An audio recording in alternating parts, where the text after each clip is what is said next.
అంటే ఎక్కడో అక్కడ కొంత లోకల్ స్థాయిలో మన గతంలో కూడా మీరే వచ్చారు ఈ సబ్జెక్ట్కి. అప్పుడు మనం మాట్లాడుకున్నాం, మీరు తెలుగుదేశం ఒక నాయకుడి మీద వేటు వేశారు, చంద్రబాబు నాయుడు చాలా ఆయన సీరియస్ వార్నింగ్ ఇచ్చారు, ఎవరైనా వదిలిపెట్టే ప్రసక్తి లేదని. బట్ ఇంకా అక్కడ ఇక్కడ ఏమన్నా మూలు ఉన్నాయా? మరి శ్రీనివాస్ గారు బెల్ట్ షాపుల ప్రస్తావన కూడా తీసుకొచ్చారు. ఇప్పుడు బెల్ట్ షాపులు మన రీసెంట్ గానే మా ముఖ్యమంత్రి గారు ఓ విషయం క్లియర్ గా చెప్పారు. బెల్ట్ షాపులు ఉంటే తోలు తీసేసేయండి అన్న. ఎవరన్నా చాటుమాటుగా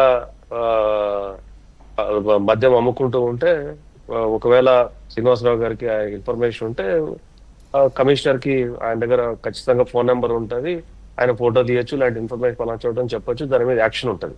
సో అది దాని మీద ముఖ్యమంత్రి గారు స్పందించారు.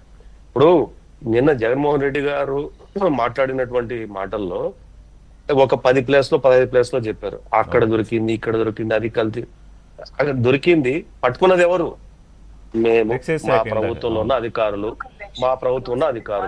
ఎక్సైజ్ అధికారులు. రెండోది, దొరికింది ఎవరు? మీ వాళ్ళు. అంటే జగన్మోహన్ రెడ్డి పట్టుకున్నది ఈ ప్రభుత్వంలో ఉన్నటువంటి నిజాయితీగా ఉన్నటువంటి అధికారులు, దొరికింది మీ వాళ్ళు, సాక్ష్యాలు అగెనిస్ట్ గా ఉన్నది మీ మీద. కానీ జయచంద్రారెడ్డి విషయంలో మిమ్మల్ని ఆయన ప్రశ్నించారు, పాస్పోర్ట్ సీజ్ చేశారా, అసలు ఎందుకు పట్టుకోలేకపోయారు, ఎవరు దాచారు అని. మరేమో ఆయన సునీల్ రెడ్డి వీళ్ళ దగ్గర ఎక్కడో ఉన్నాడు, అక్కడి నుంచి ఆఫ్రికా, ఇవన్నీ మనం గతంలో మాట్లాడుకున్నాం.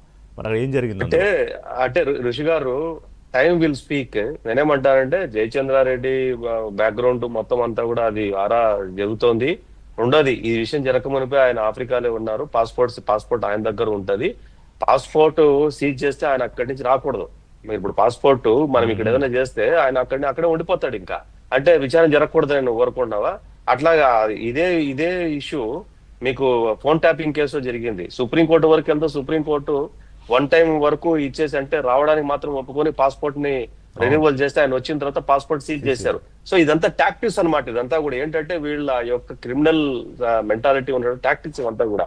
సీజ్ చేశారంటే సీజ్ చేస్తే అతను రాకూడదు అనేది, ఆయన వస్తే నిజాలు బయటపడతాయి అనేది. సో ఇక్కడ ఏంటంటే పట్టుకున్నది మేము, దొరికింది మీరు, ఇల్లీగల్ వ్యాపారం చేస్తున్నది మీరు, తిరిగి నిస్సిగ్గుగా నిర్లజ్జగా అంటే ఇది కొత్త కాదు అంటున్నా నేను. ఆ వివేకానంద రెడ్డి గారి మర్డర్ కేసులోనైనా సరే అక్కడి నుంచి మొదలు పెడితే ఈ రోజు వరకు, ఆయన నిన్న ప్రెస్ మీట్ వరకు ఏదైతే ఆయన చెబుతాడో దానికి రివర్స్ గా తీసుకోవాలా. అంటే ఆయన మొత్తం చెప్పేదంతా కూడా బోగస్సు, అబద్ధాలు, నోరు తెరిసే అబద్ధాలు. అంటే ఏదో సినిమాలో డైలాగ్ ఉందండి, ఎవర్రా మీరంతా అని ఒకటి మీమ్ లాగా వస్తా ఉంటది. అట్లా ఈ రాష్ట్రానికి నిన్న చూశారంటే అదేది కోడిగుడ్డు మంత్రి చెప్పిన మాటని ఈయన కండెమ్ చేస్తాడు. ఈయన అసలు జార్జరావు ఎవరితో సంబంధం లేదంటాడు. కానీ అతను 2 రోజుల ముందే హైదరాబాద్ లో జోగి రమేష్ ఏమో అతను నావాడు, మా మనిషి, మా ఇంట్లో మనిషి అని చెప్పి చెప్పుకున్న తర్వాత ఈరోజు జోగి రమేష్ మళ్ళీ నాకు ఎవరు సంబంధం లేదంటాడు. అంటే ప్రజలను, అంటే వీళ్ళు ఏమనుకున్నారు, ప్రజలు షార్ట్ మెమరీ అంటున్నారు. షార్ట్ మెమరీ కాదు, అన్ని బ్రెయిన్ లో పెట్టుకుంటారు. మంచి గుర్తు పెట్టుకుంటారు, చెడు గుర్తు పెట్టుకుంటారు. అంటే షార్ట్ మెమరీ ప్రజలకు లేదు. మరి ఈయన మెమరీ గురించి ఒకసారి చెక్ చేసుకోవాలి. ఎందుకంటే ఆయన కావాలని అబద్ధాలు చెప్తున్నారా, కన్వీనియంట్ గా మర్చిపోతున్నారా? కావాలనే చెప్తాడు ఆయన. Okay, will see. ఆయనది మోడంటి ఆపరేషన్. అదే ఏదైతే అతను చెప్తాడో దానికి రివర్స్ ఆలోచించుకోవాలి మనం.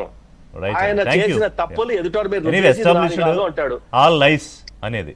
థ్యాంక్ యూ విద్యాసాగర్ గారు. ఎవరైతే మంచి చేస్తారో ఆ మంచిని ఇతను క్లెయిమ్ చేసుకుంటాడు.